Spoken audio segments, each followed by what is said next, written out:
तो हेलो बच्चों, तो हम लोग पढ़ रहे थे अर्थमेटिक प्रोग्रेशन क्लास 10th में, और मैंने दो वीडियो बना दी है अर्थमेटिक प्रोग्रेशन की। फर्स्ट में मैंने बताया है इंट्रोडक्शन ऑफ एपी क्या होता है, और सेकंड में मैंने 5.1 के क्वेश्चन लगवाए थे। क्वेश्चन नंबर 1 कंप्लीट किया था, और साथ में क्वेश्चन नंबर 2 भी मैंने लगवाया था। क्वेश्चन नंबर 2 का फर्स्ट लगवाया था। इससे पहले की दो वीडियो जिस बच्चों ने नहीं देखी तो प्लीज़ उसको जाके देख ले, डिस्क्रिप्शन में लिंक पड़ी होगी उन दोनों वीडियो की, प्लीज़ जाके उसको देख ले, फिर ये वीडियो आपको अच्छे से समझ में आएगी बच्चों। ठीक है, तो स्टार्ट करें क्वेश्चन नंबर सेकंड से बच्चों। ठीक है, फर्स्ट नंबर कंप्लीट कर लिया सब बच्चों ने, आशा करते हैं अच्छे से किया होगा, सभी बच्चों को अच्छे से आ रहा होगा। ठीक है, तो क्वेश्चन नंबर 2 का सेकंड देखते हैं बच्चों। सेकंड में अच्छा क्वेश्चन नंबर 2 लिखा क्या था याद दिला दे आप लोग को, कि हम लोग को 4 टर्म फाइंड करने थे एपी के, जिसमें हमें फर्स्ट टर्म और कॉमन डिफरेंस में गिवन है। तो सेकंड क्वेश्चन क्या लिखा है बच्चों? सेकंड में क्वेश्चन लिखा है a equal to -2 and d equal to 0। देखिए, जब भी d इक्वल टू 0 होगा तो हमारा जो ये first term, second term, third term, fourth term सब ये सेम रहेंगे बच्चों, क्योंकि कॉमन डिफरेंस यहाँ पे 0 है बच्चों। जैसे फर्स्ट टर्म क्या होता है बच्चों, सभी लोग को याद होगा, एपी का फॉर्म फर्स्ट टर्म, एपी का फॉर्म क्या होता है? a plus D, a plus 2d, a plus 3d। तो फर्स्ट टर्म तो a होता मतलब -2। सेकेंड टर्म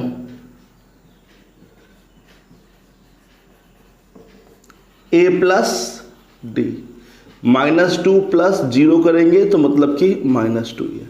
थर्ड टर्म देखिए बच्चों क्या हो जाएगा, a प्लस 2d हो जाएगा। तो दैट मीन्स -2 प्लस 2 इंटू 0 करेंगे तो ये 0 हो जाएगा, इंटू करने पर आंसर कितना आएगा? -2। पहले इंटू करेंगे बाद में ऐड करते हैं बच्चों, ये चीज ध्यान दीजिएगा। Fourth term a plus 3d, तो -2 प्लस 3 इंटू 0 मतलब फिर से -2। तो चारों टर्म क्या हो जाएंगे बच्चों? -2 हो जाएंगे। मैंने बताया था अभी कि d अगर 0 होगा तो जो first term, second term, third term सब सेम होंगे बच्चों। इसी का थर्ड पार्ट भी देख लीजिए बच्चों।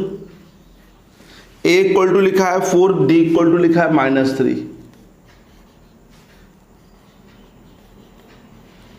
a इक्वल टू 4 दे रखा है, d इक्वल टू -3 दे रखा है, तो फर्स्ट टर्म ऐसे लिख रहे हैं।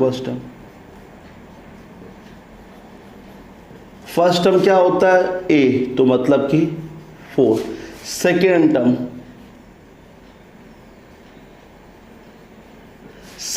जो होता है वो a प्लस डी होता है। तो ध्यान दीजिए बच्चों, a यहां पर कितना है? 4, और d की वैल्यू यहाँ पर देखिए ध्यान से -3 है, और ये प्लस है तो यहाँ पे आप पहले प्लस लगाएंगे, फिर ब्रैकेट, और फिर यहाँ पर -3। ठीक है, इस प्रकार से लिखेंगे जब भी माइनस का टर्म यहाँ पे दिखेगा। तो 4 और प्लस माइनस -3, 4 में 3 जाएगा, कितना बचेगा? 1। थर्ड टर्म क्या जाएगा? a प्लस 2d, a की जगह 4 प्लस 2 इंटू -3, 4, 2 3 जा 6, -6, 4 में 6 जाएगा तो बच्चों कितना बचेगा? -2, क्योंकि 6 वैल्यू यहाँ पे बड़ी है, और 2 3 जा ये कितना हो गया? -6। ओके, 6 में 4 जाएगा -2, क्योंकि 6 क्या है? बड़ी वैल्यू, जिसकी बड़ी वैल्यू होती है उसी का साइन होता है। और माइनस क्यों किया है? क्योंकि ये प्लस का है और ये माइनस का है, तो प्लस माइनस क्या होता है? माइनस। जब किसी के आगे साइन नहीं होता तो प्लस मानते हैं बच्चों, ये चीज़ ध्यान दीजिएगा आप लोग। फोर्थ टर्म क्या हो जाएगा बच्चों, कोई बताएगा? फोर्थ टर्म हो जाएगा a प्लस 3d। तो 4 प्लस 3 इंटू डी क्या है बच्चों? -3। तो 4 3 3 जा -9, कितना बचेगा? 9 में 4 जाएगा, कितना बचेगा? -5। सब बच्चों को आ गया अच्छे से, कोई दिक्कत तो नहीं यहाँ पे। देखिए नेक्स्ट क्वेश्चन बच्चों, इसी का फोर्थ नंबर भी देख लीजिए बच्चों। इसका फोर्थ नंबर यहाँ लगा रहे हैं बच्चों। a इक्वल टू कितना है बच्चों? सॉरी बच्चों, एक minute. a equal to -1 and d equal to 1/2। यहां पर भी उसी प्रकार से लगाइए बच्चों, ध्यान दीजिए सब बच्चे। फर्स्ट टर्म a होता है मतलब कि -1। Second term a plus d, a कितना है? -1, d कितना है? 1/2। अब देखिए बच्चों, जब ये फ्रैक्शन में वैल्यू आएगी तो आप लोग को एलसीएम लेना पड़ेगा यहाँ पे, ठीक है, एलसीएम लेना पड़ेगा यहाँ पे। तो इसके नीचे आप लोग को 1 मानना पड़ेगा। देखिए एलसीएम क्या आएगा, 1 और 2 का एलसीएम कितना आ जाएगा, 2। क्यों आएगा 2? क्योंकि 1 की टेबल में भी 2 आता है और 2 की टेबल में भी 2 आता है। देखिए जब भी किन्हीं भी दो नंबरों का आपको एलसीएम लेना हो ना, तो उनमें से जो बड़ा नंबर है उसको लीजिए और उसका टेबल पढ़िए। इस प्रकार से टेबल पढ़िए कि दोनों नंबरों का टेबल उसमें आ जाए। जैसे मैंने 2 लिया, यहाँ बड़ा नंबर है, अब 2 का टेबल पढ़ा तो 2 एक कम 2, 2 1 जा 2, तो मतलब 2 आ रहा खुद में और 1 टेबल में 2 आता ही आता बच्चों, ठीक है। तो इसीलिए एलसीएम कितना हो गया, 2 हो गया। अब देखिए ये लिखा कितना, तो 1, यहाँ एलसीएम आया 2, मतलब 1 का टेबल पढ़ेंगे 2 में तो 2 बढ़ जाएगा, तो उस जितनी बार जाएगा उतने गुणा ऊपर करेंगे, क्योंकि यहाँ पर 2 से गुणा हुआ तो यहाँ पर भी 2 से गुणा होगा बच्चों, ठीक है। तो 2 एक कम क्या हो जाएगा, -2, और 2 एक कम 2 तो 1 के कम 1, माइनस प्लस फिर से माइनस, 2 में से 1 गया -1। सब बच्चों को आ गया, कोई दिक्कत तो नहीं यहाँ पर, बताइए बच्चों सब लोग को आ गया। माइनस प्लस माइनस होगा, माइनस प्लस माइनस मतलब 2 में से 1 जाएगा तो 1, ये वैल्यू बड़ी थी तो इसीलिए इसका चिन्ह मैंने लगा दिया बच्चों। ओके, थर्ड टर्म देख लीजिए बच्चों।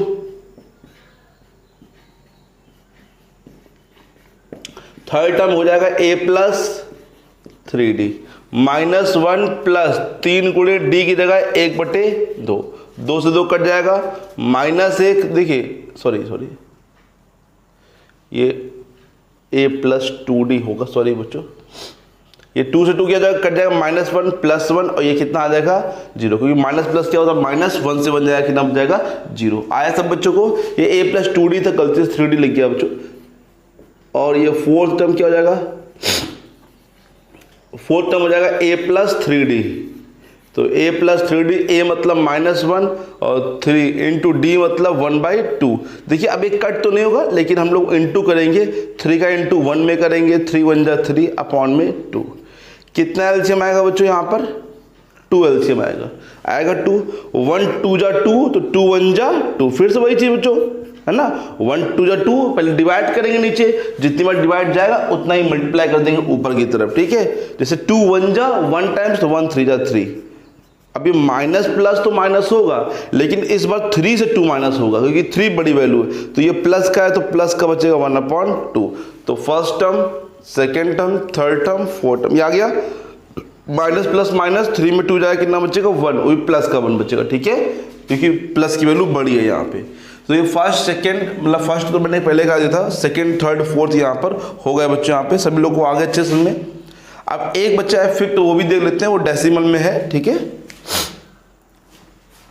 क्वेश्चन नंबर 5 में लिखा है सेकेंड के फिफ्थ में बच्चों, a is equal to -1.25,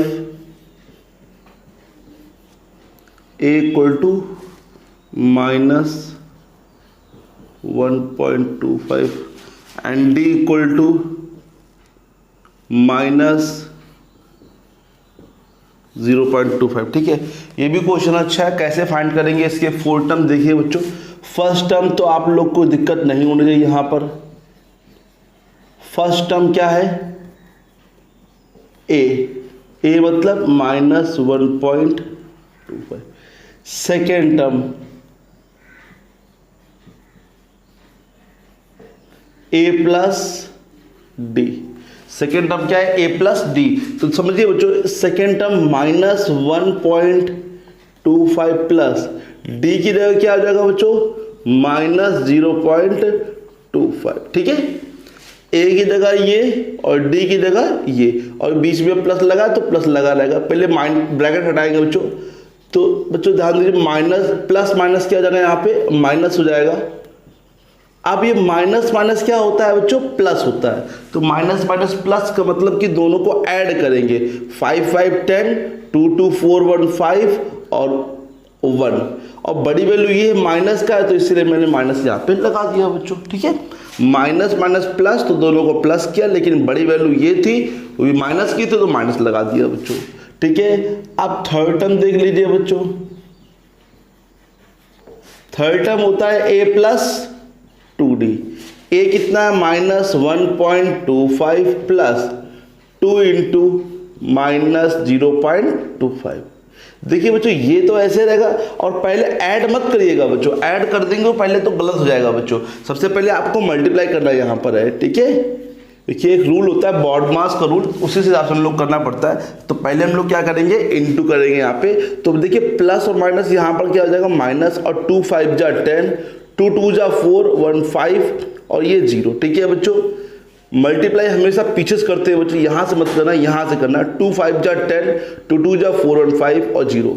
add करेंगे 5 को 0 में तो 5, 2 को 5 में 7, 1 को 0 में तो 1। माइनस माइनस प्लस होता है, लेकिन साइन किसका आएगा बच्चों, माइनस का आएगा, ठीक है।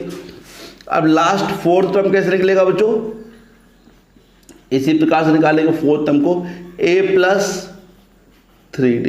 a कितना है, माइनस 1.25 प्लस 3 इंटू माइनस 0.25, ठीक है, माइनस 1.25। फिर से माइनस आएगा, ये प्लस माइनस माइनस हो जाएगा। 3 5 जा 15, 3 2 जा 6, 1 7 और ये डेसिमल, ठीक है। फिर माइनस माइनस प्लस, तो ऐड करेंगे 5 5 10, 7 2 9 1 10 और 1 1 2, ये भी किसका आएगा, माइनस की वैल्यू ये बड़ी है बच्चों यहाँ पे। सही बच्चों को आ गया, फर्स्ट टर्म ये, सेकेंड टर्म ये, थर्ड टर्म ये, फोर्थ टर्म ये बच्चों, ठीक है। सभी लोग को आ गए ये चारों पांचों क्वेश्चन बच्चों अच्छे से। अब आपको कोई भी क्वेश्चन आ जाएगा, ए और डी दिया जाएगा, तो आप फाइंड कर सकते हैं 4 टर्म या 5 टर्म, जितने भी टर्म्स कहे जाएंगे। क्योंकि ध्यान रखिए आगे इस टाइप के क्वेश्चंस आएंगे, ये बात अलग है, वहां पर ए और डी आपको फाइंड करना पड़ेगा। जब ए और डी आप फाइंड करेंगे तभी ये निकाल पाएंगे बच्चों, ठीक है। ओके, समझाया ना। तब कभी भी आप लोग को ए और डी पता हो जाए तो आप लोग कोई भी कितने भी टर्म्स आप यहाँ पे एपी के फाइंड कर सकते हैं। समझ में आगे सब बच्चों को। तो अब देखिए आगे नेक्स्ट क्वेश्चन, क्वेश्चन नंबर 3 में देखते हैं क्या लिखा हुआ बच्चों।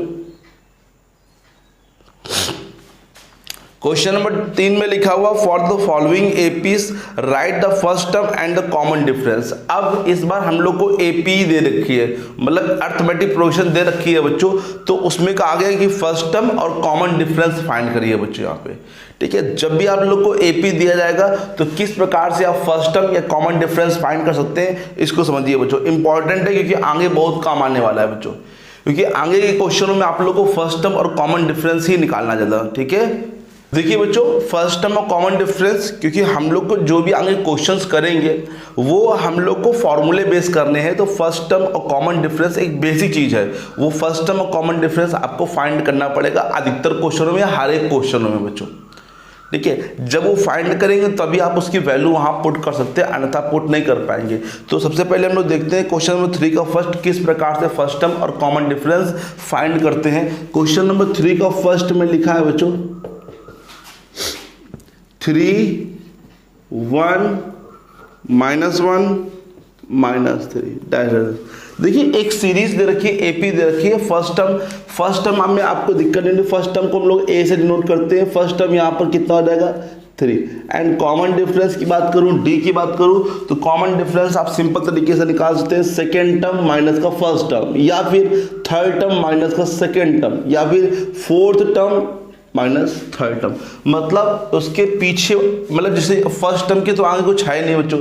सेकेंड टर्म से अगर बात करें तो सेकेंड टर्म से आप फर्स्ट टर्म माइनस करेंगे।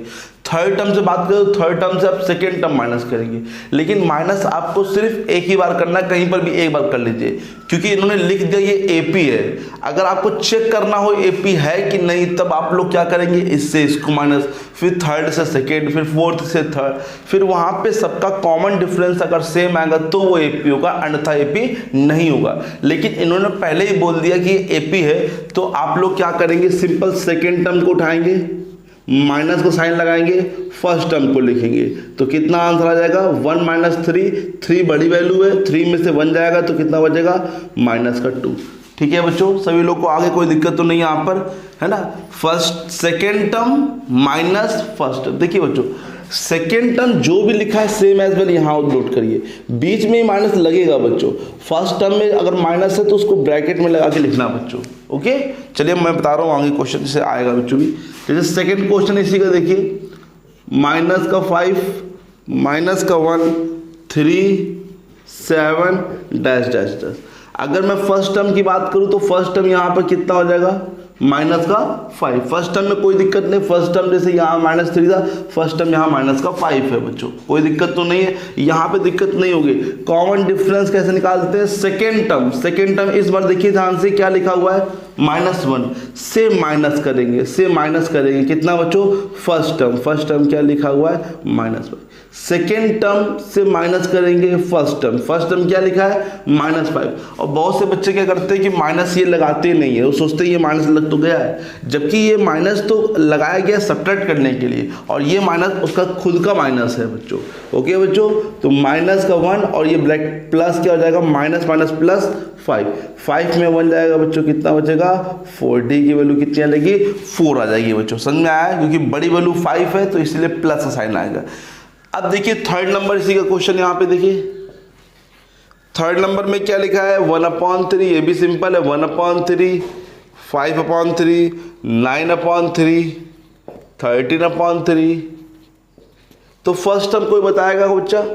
फर्स्ट टर्म सब लोग को आ गया समझ में, कोई दिक्कत नहीं। तो फर्स्ट टर्म यहाँ पर 1/3 है। कॉमन डिफरेंस की बात करूँ तो सेकेंड टर्म में से माइनस कर देंगे फर्स्ट टर्म को, कितना एलसीएम आएगा? 3 है तो एलसीएम 3 आएगा। तो देखियो 3 1 जा 3 तो 5 1 जा 5, 3 1 जा 3 तो 5 1 1 जा 1। मतलब अगर ये दोनों सेम है तो सेम ही लिखे जाएंगे बच्चों, ठीक है, और ऊपर भी सेम लिख दिए जाएंगे बच्चों। 5 में 1 गया बच्चों, कितना बचेगा? 4/3 आ गया सब बच्चों को। लास्ट क्वेश्चन इसी का 4th नंबर, सभी को आगे नहीं है। नीचे अगर सेम है तो सेम लिखेंगे, ऊपर भी ऐसे लिख देंगे बच्चों। ओके, 4th नंबर में लिखा है 0.6, 1.7, 2.8, 3.9 डैश। फर्स्ट टर्म बताया कोई कितना है बच्चों? फर्स्ट टर्म की बात करूँ तो कितना है? 0.6। एंड कॉमन डिफरेंस की बात करूँ तो सेकेंड टर्म माइनस कितना बच्चों? First term. सेकेंड टर्म से फर्स्ट टर्म क्या करेंगे? माइनस करेंगे।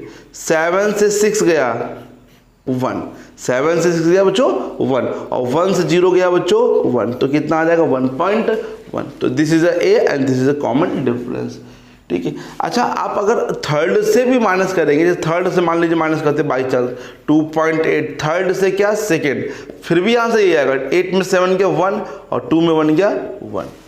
तो सभी बच्चों को फर्स्ट टर्म और कॉमन डिफरेंस निकालना आना चाहिए। कॉमन सी चीज़ है बच्चों, यहाँ पे आप लोग को मालूम होना चाहिए। फर्स्ट टर्म हमेशा पहला वाला होता है, कॉमन डिफरेंस सेकेंड टर्म से फर्स्ट टर्म को माइनस करिए, या थर्ड टर्म से सेकेंड टर्म को, या फोर्थ से थर्ड टर्म को। सही बच्चों को आया? तो ये फर्स्ट, सेकेंड, थर्ड, फोर्थ चारों क्वेश्चन मैंने यहाँ पे लगा दिए बच्चों। सभी लोग को आ गया होगा, क्योंकि आगे जब क्वेश्चंस आएंगे, फॉर्मूले बेस्ड क्वेश्चन आएंगे, तो उन सब में ए और डी एक कॉमन सी चीज़ रहेगी, उस सब में वैल्यू पुट करनी पड़ेगी ए और डी की। तो ए और डी सब बच्चों को निकालना आना चाहिए भाई, इसमें कुछ वो नहीं कर सकते कि ए और डी आप लोग को नहीं आ रहा है। और बताइएगा नहीं आए तो कमेंट बॉक्स में लिख दीजिएगा, मैं दोबारा भी समझा दूंगा। लेकिन आशा करते हैं जहाँ तक तुम लोग को आ गया होगा बहुत अच्छे से समझ में बच्चों, ठीक है। तो चले आगे बच्चों, आप देखते हैं क्वेश्चन नंबर 4 बच्चों। यहाँ पे बात करें क्वेश्चन नंबर 4 की, तो लिखा है which of the following are APs, मतलब कौन कौन सी बच्चों एपीज है। If they form an AP, अगर वो एपी फॉर्म करती है, फाइंड द कॉमन डिफरेंस, तब कॉमन डिफरेंस डिफाइन करिए, and the write 3 more terms. और हम लोग को 3 मोर मतलब 3 और टर्म यहाँ पे लिखने होंगे बच्चों। ओके, तो यहाँ पर इसमें क्वेश्चन जो है वो 15 क्वेश्चन है बच्चों। तो चलिए मैं सभी लगवा दूंगा, ट्राई करूंगा आप लोग को सभी लगवा दूंगा बच्चों, लेकिन सब बच्चे यहाँ ध्यान लगाएंगे, ठीक है। हर एक क्वेश्चन को समझेंगे अच्छे से, तभी आप लोग को आएगा बच्चों यहाँ पे। तो हमें पहले चेक करना है, तो उसमें मैंने कहा था चेक करने के लिए क्या होता है, अलग नियम होता है। उसमें आप लोग को कॉमन डिफरेंस निकालना पड़ेगा हर बार। कॉमन डिफरेंस अगर सेम आ गया सब जगह तो वो समझ लीजिए क्या है बच्चों, एपी। अगर नहीं आया तो फिर वो एपी नहीं कहलाएगा, ठीक है बच्चों। तो समझिए बच्चों, पहला क्वेश्चन जैसे लिखा है 4th का फर्स्ट 2, 4, 8, 16 डैश डैश डैश। देखिए यहाँ पर हमें पहले चेक करना है, तो सीधे सीधे कॉमन डिफरेंस निकालेंगे। यहाँ फर्स्ट टर्म नहीं लिखना है आप लोग को, फर्स्ट टर्म नहीं लिखना है, यहाँ पे सीधे सीधे चेक करना है। तो कैसे चेक करेंगे, देखिए बच्चों A2 माइनस A1, मतलब कि सेकेंड टर्म माइनस का फर्स्ट। A2 मतलब 4 माइनस 2, ठीक है, 4 में 2 जाएगा, कितना बचेगा, सिंपल बात है 2 बचेगा बच्चों। फिर A3 माइनस बोलिए क्या करेंगे, A2, मतलब A3 से किसको माइनस करेंगे, A2 को। तो A3 कितना है बच्चों बताइए, 8 है, और A2 कितना है बच्चों, 4। A3 में A2 जाएगा, मतलब 8 में 4 जाएगा, कितना बचेगा, 4। देखिए कॉमन डिफरेंस, यहाँ 2 आया, यहाँ पे कितना है, 4 आया। क्या ये दोनों सेम है, नहीं सेम है, तो कोई बात नहीं, लिख दीजिए therefore it is not form an AP, ये एक AP फॉर्म नहीं करती है क्योंकि कॉमन डिफरेंस सेम नहीं है। और अगर AP है तो आगे करना है बच्चों, कि AP है तो फिर कॉमन डिफरेंस भी लिखना है, साथ में हमें 3 और टर्म्स लिखने। लेकिन जब AP नहीं तो क्वेश्चन यहीं से खत्म हो जाएगा बच्चों हम लोग का, ठीक है। AP होना है तब आगे करना है, नहीं होना तो फिर आगे नहीं करना है बच्चों, ठीक है। तो ये चीज ध्यान दीजिए, उसने कहा if they form an AP, अगर AP फॉर्म करते तब लिखूं आगे कॉमन डिफरेंस और फर्स्ट नेक्स्ट 3 टर्म्स बच्चों, अगर नहीं है तो फिर वहां से क्वेश्चन को छोड़ देंगे। सब बच्चों को आ गया अच्छे से। कैसे निकाला है, A2 minus A1 second term minus first term, A3 minus A2 8 minus 4, same नहीं आया, छोड़ दिया। मैंने कहा AP नहीं है बच्चों, ठीक है, क्वेश्चन यहीं से खत्म हो जाएगा बच्चों। नेक्स्ट टर्म चलते हैं बच्चों, नेक्स्ट क्वेश्चन, सॉरी 2, 5/2, 3, 7/2 डैश। समझिए यहाँ पे किस प्रकार से करेंगे क्वेश्चन को।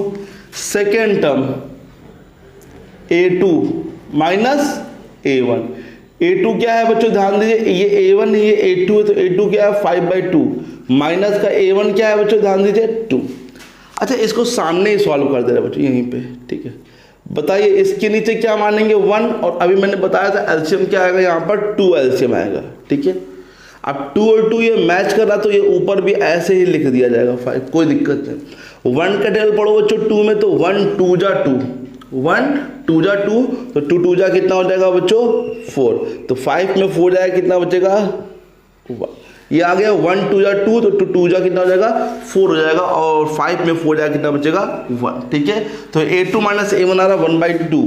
अब हम लोग क्या करेंगे, A3 minus A2, A3 minus A2, तो 3 माइनस 5/2। A3 यहाँ पर क्या है, 3 तो है, फर्स्ट सेकेंड थर्ड, और माइनस क्या करेंगे A2 मतलब 5/2। तो फिर से बच्चों यहाँ पर एलसीएम के तौर पे क्या आएगा, 2 आएगा, 1 2 जा 2, तो 2 3 जा 6, 2 1 जा 1, तो 5 1 जा 5, 6 में 5 जाएगा, कितना बचेगा 1/2। लग रहा है कि दोनों में सेम आ रहा ना बच्चों। अब अगर और भी चेक करना तो एक और बात चेक कर लीजिए, A4 माइनस का A3, A4 minus A3, A4 कितना है 7/2 माइनस ये क्या है 3, फिर से एलसीएम कितना आएगा बच्चों 2, तो 2 1 जा 2, तो ऊपर 7 से 1 2 जा 2, 2 3 जा 6, कितना बचेगा 1/2। मतलब कॉमन डिफरेंस सेम है, तो क्या लिखेंगे, yes it is an AP, ये एक AP है बच्चों। और अगर AP है तो D कितना हो जाएगा, D मतलब कॉमन डिफरेंस, ये देखिए सब जगह सेम आ रहा है, तो कॉमन डिफरेंस इसी को बोलते हैं, कितना हो जाएगा 1/2। इसके बाद क्वेश्चन में और भी ऐड किया गया है, कहा गया है कि नेक्स्ट 3 टर्म्स भी हम लोग को लिखने हैं। तो नेक्स्ट 3 टर्म आप कैसे लिखेंगे, समझिए बच्चों। देखिए आपके पास A1 है, आपके पास A2 है, आपके पास A3 है, आपके पास A4 है। हमें लिखना क्या पड़ेगा, A5 लिखना है। तो समझिए बच्चों, आप चाहिए तो उससे लिख सकते हैं A+D, A+2D, A+3D, A+4D से लिख सकते हैं, या फिर चाहे तो जैसे A5 निकालना है तो A5 निकालने के लिए आपको A4 में लेना पड़ेगा हेल्प। A4 में कॉमन डिफरेंस को प्लस करते रहिए। मतलब आपको कोई भी टर्म निकालना है, जैसे 100 टर्म निकालना है तो 99 टर्म में D ऐड कर दीजिए, क्योंकि D आप जैसे इसमें D ऐड किया गया तो ये आया ना, इसमें D ऐड कर मतलब 1/2 ऐड किया गया तो ये आया, फिर 1/2 ऐड किया गया ये आया, तो फिर 1/2 ऐड करेंगे तभी तो नेक्स्ट टर्म आएगा बच्चों। यहाँ पे बोलिए बच्चों, 7/2 में ही 1/2 प्लस करेंगे तभी तो वो नेक्स्ट, मतलब जो कॉमन डिफरेंस आया 1/2 जब ऐड करेंगे तभी तो नेक्स्ट आएगा यहाँ पे। तो A4 का मतलब वहाँ पे क्या लिखा है 2, D मतलब कॉमन डिफरेंस कितना है 1/2। एलसीएम बोलो बच्चों कितना आ जाएगा फिर से 2, तो 1 2 जा 2, तो 2 2 जा ध्यान दीजिए 1 to the 2, 2 बच गया तो 2 जा 4, 2 1 जा तो 1 1 जा, 4 1 5/2, A5 आ गया। A6 निकालना है तो भाई क्या करेंगे, A5 में D ऐड करेंगे। भाई A6 निकालना है तो आप इसकी हेल्प लेंगे। अब A5 क्या है बच्चों, 5/2, D क्या है बच्चों, 1/2, दोनों में सेम है तो नीचे भी सेम ऊपर भी सेम। 5 1 6/2, 2 3 जा 6, 3 आ गया। अब एक और निकालिए ना, क्योंकि मैं 3 टर्म निकालने हैं, ये A5, ये A6 और ये क्या आ जाएगा A7। तो क्या हो जाएगा फिर से A6 प्लस D। अब A7 निकालना तो A6 में ऐड करेंगे। A6 कितना है 3 और प्लस D कितना है बच्चों 1/2। तो फिर से एलसीएम, या फिर आप चाहे यहाँ पे एलसीएम जब कभी यहाँ पे नीचे ना हो तो आप डायरेक्ट भी ऐड कर सकते हैं। जैसे यहाँ नीचे कुछ नहीं है तो ऐड करना, तो कैसे ऐड कर सकते हैं, 2 3 जा इंटू 2 3 जा 6 और 6 1 7/2, 2 3 जा 6 प्लस 1 कितना हो जाएगा 7/2। डायरेक्ट भी कर सकते हैं आप यहाँ पे, ठीक है। जैसे यहाँ भी किया होगा 2 2 जा 4 1 5 5/2, ठीक है बच्चों, 2 लिखना पड़ेगा आप लोग, ठीक है। तो ये भी आप लोग कर सकते हैं इस प्रकार से ऐड, अगर नीचे वैल्यू एक में है एक में नहीं है तो इस प्रकार से आप ऐड कर सकते हैं, ठीक है। सभी लोग को समझ में आ गया, आशा करते हैं अच्छे से आया होगा सभी लोग को, कोई दिक्कत तो नहीं होगी यहाँ पर। चलिए मानते हैं कोई दिक्कत नहीं है, हमने क्वेश्चन नंबर 2 तक लगवा दिए हैं। चाहिए तो अब इसके आगे क्वेश्चन नंबर 3 4 5 ट्राई कर सकते हैं, नहीं आएगा तो मैं बताऊंगा, लेकिन यहाँ तक आप लोग कंप्लीट कर लीजिए और शायद इसको कल कंप्लीट कर दे तो हम लोग फिर स्टार्ट कर देंगे नेक्स्ट एक्सरसाइज बच्चों, nth टर्म बच्चों। क्या पढ़ना है हम लोग को, nth टर्म बच्चों पढ़ रहे हैं, ठीक है। nth टर्म भी इंपॉर्टेंट है, उसके हम लोग पढ़ेंगे सम ऑफ n टर्म्स, वो भी इंपॉर्टेंट है, ठीक है। nth टर्म क्या होता है वो आपको परसों पर बताएंगे, कल ये कंप्लीट कर देंगे जहाँ तक इसको, ठीक है। फिर उसका डे आफ्टर टुमारो, ठीक है, डे आफ्टर टुमारो के बाद क्या पढ़ेंगे, nth टर्म पढ़ेंगे। अच्छे सब बच्चे पढ़िए रहिए। इसके बाद जब अर्थमेटिक प्रोग्रेशन खत्म हो जाएगी तब तो मैं स्टार्ट करूँगा क्या बच्चों, ट्राइंगल। ट्राइंगल एक इंपॉर्टेंट चैप्टर है, उसमें कई सारी थ्योरमें हैं। बच्चों को ज्योमेट्री कठिन लगती है, लेकिन उसको आसान भाषा में आसानी से किस प्रकार से करना है वो मैं आपको बताऊंगा बच्चों, ठीक है। तो सभी लोग को अच्छे से आ गया, कमेंट बॉक्स में लिख दीजिए अगर बच्चों सही से आया आप लोग को, ठीक है। और अगर नए आए हैं तो चैनल को सब्सक्राइब कर लीजिए बच्चों, ठीक है। मिलते हैं नेक्स्ट वीडियो में, थैंक यू सो मच बच्चों।